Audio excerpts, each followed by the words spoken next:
Okay, so today I wanted to change my wipers with from some aftermarket ones to the original Toyota ones, and this is the J-hook type.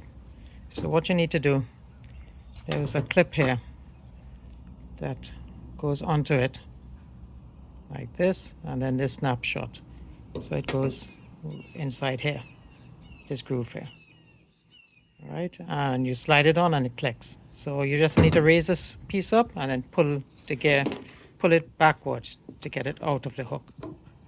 So let me show you the parts that I have.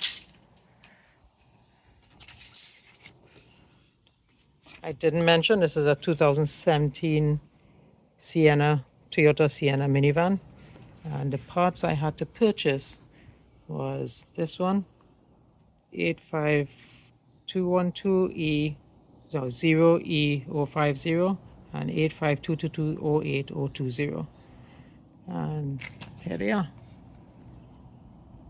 and this one.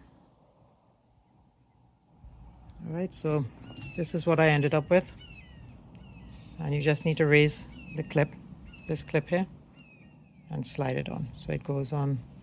Yep, just like this. All right, so it's kind of hard to do it one hand, so I'll break it down in pieces. Okay, so this is how it goes in. So as you can see, the J hook is here. You just slide it in this slot, and you pull it that way towards your left until it can't go any further, and then you just put this clip back on to hold it in place. And that's it. This one is done, and I'm going to do the other one, and that completes it.